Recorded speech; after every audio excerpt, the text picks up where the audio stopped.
नमस्ते छात्रों, इस सेशन में हम जानेंगे कि हर्मेटिक कंप्रेसर मोटर के टर्मिनल सीक्वेंस की पहचान क्लैंप टेस्टर, टोंग टेस्टर का उपयोग करके कैसे करें। इसके अलावा हम क्लैंप मीटर और एवीओ मीटर का उपयोग करके स्टार्टिंग करंट और रनिंग करंट को मापेंगे। उद्देश्य: इस अभ्यास के अंत तक आप ये कर पाएंगे। करंट कॉइल रिले की जांच और परीक्षण करें, ओवरलोड प्रोटेक्टर का परीक्षण करें, कंप्रेसर वाइंडिंग्स की पहचान करें, कंप्रेसर में शॉर्ट सर्किट का पता लगाएं, डोर स्विच की स्थिति का मूल्यांकन करें, थर्मोस्टेट और कैपेसिटर की जांच करें, यूनिट को चालू करें और प्रारंभिक को चलने वाली करंट्स को मापें। अब हम आवश्यक औजार, उपकरण और उपभोग्य वस्तुओं को देखते हैं।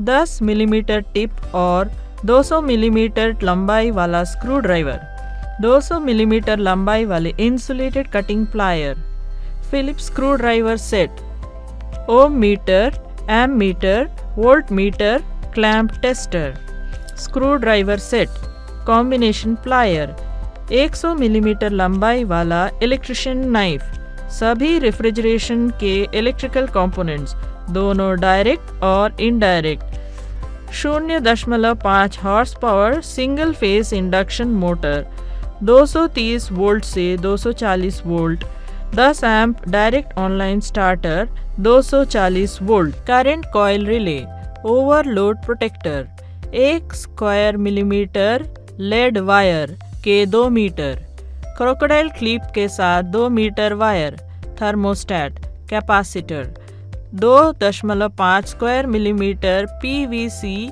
मल्टी स्ट्रैंड केबल के 5 metre, 16 amp 1C DP switch 240 volt. अब हम टर्मिनल की पहचान और प्रतिरोध को मापने की प्रक्रिया देखते हैं। टर्मिनल की पहचान करें और प्रतिरोध मापें। करंट कॉइल रिले का परीक्षण करें। क्लैंप मीटर का उपयोग करके टर्मिनल 4 और 5 के बीच निरंतरता की जांच करें। ये मौजूद होनी चाहिए। एक सही तरीके से काम करने वाले करंट कॉइल रिले के लिए टर्मिनल 1 और 2 के बीच निरंतरता पाएं। एक गैर परिचालन स्थिति में टर्मिनल 5 और 6 में ओपन सर्किट होना चाहिए। रिले को उल्टा करें।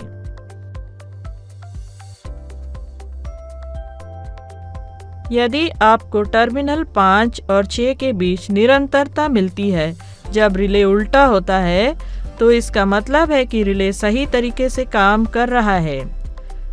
रिले को उसकी मूल स्थिति में वापस रखें। यदि टर्मिनल 2 और 3 के बीच निरंतरता नहीं है, तो इसका मतलब है कि रिले सही तरीके से काम कर रहा है। रिले के प्लंजर को देखें। जब उल्टा किया जाता है तो इसे एक ध्वनि के साथ ऊपर जाना चाहिए। इसे वापस रखने पर इसे एक ध्वनि के साथ नीचे जाना चाहिए। यदि कोई ध्वनि नहीं होती है तो रिले खराब हो सकता है। ओवरलोड प्रोटेक्टर की जांच करें। क्लैंप मीटर का उपयोग करके टर्मिनल 1 और 3 के बीच निरंतरता की पुष्टि करें। यदि टर्मिनल 4 और 5 के बीच निरंतरता मौजूद है, तो इसका मतलब है कि बाई मेटल कॉन्टैक्ट सही तरीके से काम कर रहे हैं। निरंतरता की अनुपस्थिति एक दोषपूर्ण ओवरलोड प्रोटेक्टर को इंगित करती है। ओवरलोड प्रोटेक्टर को किसी भी डिस्क पर जंग के संकेतों के लिए जांचें। यदि जंग मौजूद है तो प्रोटेक्टर का उपयोग करना उचित नहीं है। Fraction horse power hermetic compressor के लिए क्लैंप मीटर का उपयोग करके कंप्रेसर वाइंडिंग टर्मिनल पिन्स की पहचान अभ्यास शुरू करने से पहले निम्नलिखित को याद करें। रनिंग वाइंडिंग का प्रतिरोध हमेशा स्टार्टिंग वाइंडिंग के प्रतिरोध से कम होता है। स्टार्टिंग वाइंडिंग का प्रतिरोध हमेशा रनिंग वाइंडिंग के प्रतिरोध से अधिक होता है। संयोजन प्रतिरोध स्टार्टिंग और रनिंग वाइंडिंग के प्रतिरोधों का योग होता है। प्रक्रिया: क्लैंप मीटर को उचित सेटिंग पर सेट करें। टर्मिनल ए और सी के बीच प्रतिरोध मापे और रिकॉर्ड करें। ये लगभग 20 ओम होगा। रिकॉर्ड शीट के टेबल नंबर 1 पर निर्दिष्ट क्षेत्र में मूल्य दर्ज करें। टर्मिनल ए और बी के बीच प्रतिरोध मापे और रिकॉर्ड करें। इस रीडिंग को रिकॉर्ड शीट के निर्दिष्ट खंड में दर्ज करें। टर्मिनल सी और बी के बीच प्रतिरोध मापे और रिकॉर्ड करें। इस माप को रिकॉर्ड शीट के उपयुक्त खंड में लॉक करें। ए के रूप में पहचाना गया टर्मिनल पिन सामान्य टर्मिनल के रूप में कार्य करता है। बी के रूप में लेबल किया गया टर्मिनल पिन स्टार्टिंग वाइंडिंग का प्रतिनिधित्व करता है। सी के रूप में इंगित किया गया टर्मिनल पिन रनिंग वाइंडिंग को इंगित करता है। कंप्रेसर में शॉर्ट सर्किट की जांच। ओम मीटर को उचित स्केल पर समायोजित करें। RX 10,000। ए प्रोब को कंप्रेसर के टर्मिनल से जोड़ें। बी प्रोब को कंप्रेसर के मेटल केसिंग से संलग्न करें। एक निरंतरता जांच करें। निरंतरता की अनुपस्थिति का मतलब है कि कंप्रेसर ग्राउंडेड नहीं है। डोर स्विच की स्थिति का मूल्यांकन। रेफ्रिजरेटर चालू करें। कैबिनेट बल्ब की स्थिति की पुष्टि करने के लिए रेफ्रिजरेटर का दरवाज़ा खोलें। इसे जलना चाहिए। यदि बल्ब नहीं जल रहा है तो बल्ब की जांच करें। यदि बल्ब फ्यूज या डिफेक्टिव प्रतीत होता है तो इसे बदलें और देखें कि क्या यह जलता है। यदि बल्ब बदलने से समस्या का समाधान नहीं होता है तो रेफ्रिजरेटर बंद कर दें। डोर स्विच को उसकी स्थिति से हटा दें और संबंधित वायर्स को डिस्कनेक्ट करें। स्विच की कंटिन्यूटी निर्धारित करने के लिए क्लैंप मीटर या टेस्ट लैंप का उपयोग करें। इसके ऑन और ऑफ स्थितियों दोनों में बल्ब होल्डर से जुड़े वायर्स की जांच करें। यदि डोर स्विच दोषपूर्ण पाया जाता है तो इसे बदलें और वायर्स को सिक्योरली पुनः कनेक्ट करें। थर्मोस्टेट की स्थिति का मूल्यांकन। रेफ्रिजरेटर चालू करें। यदि रेफ्रिजरेटर अपेक्षित रूप से काम नहीं कर रहा है तो थर्मोस्टेट की जांच करें। थर्मोस्टेट को हटा दें और उसके वायर्स को डिस्कनेक्ट करें।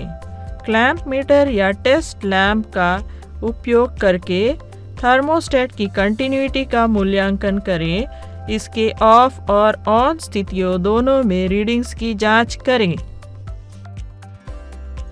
कैपेसिटर का परीक्षण। सावधानीपूर्वक कैपेसिटर को उसकी स्थिति से डिस्कनेक्ट करें और हटा दें। कैपेसिटर को कैपेसिटर टेस्ट सर्किट में कनेक्ट करें। सर्किट प्लग डालकर पावर चालू करें। चार्जिंग स्विच बी को लगभग 1 से 2 सेकंड के लिए दबाए रखें। सर्किट प्लग हटाकर सर्किट को बंद करें। स्विच बी को खुली स्थिति में रखते हुए शॉर्टिंग स्विच सी को थोड़ी देर के लिए छुएं।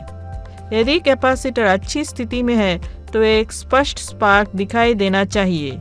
यदि शुरू में कोई स्पार्क नहीं दिखाया गया तो कैपेसिटर को बदलने से पहले 2 या 3 बार परीक्षण करें।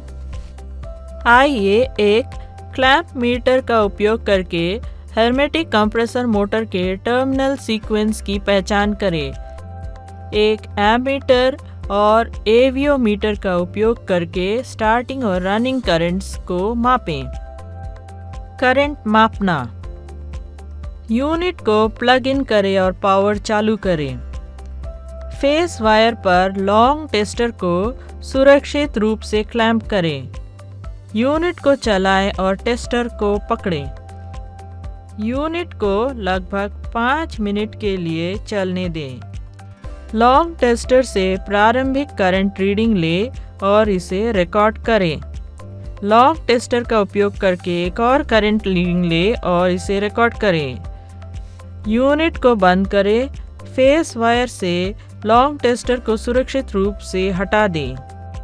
रिकैप, इस टॉपिक में हमने सीखा करंट कॉइल रिले और ओवरलोड प्रोटेक्टर की जांच, कंप्रेसर वाइंडिंग की पहचान और शॉर्ट सर्क्यूट्स की जांच, डोर स्विच, थर्मोस्टेट और कैपेसिटर की जांच, करंट मापना। मुझे उम्मीद है कि आप सभी ने क्लैंप मीटर से हर्मेटिक कंप्रेसर मोटर के टर्मिनल सीक्वेंस की पहचान और करंट्स को मापने की प्रक्रिया को समझ लिया है। धन्यवाद छात्रों, और अगले सेशन में मिलते हैं।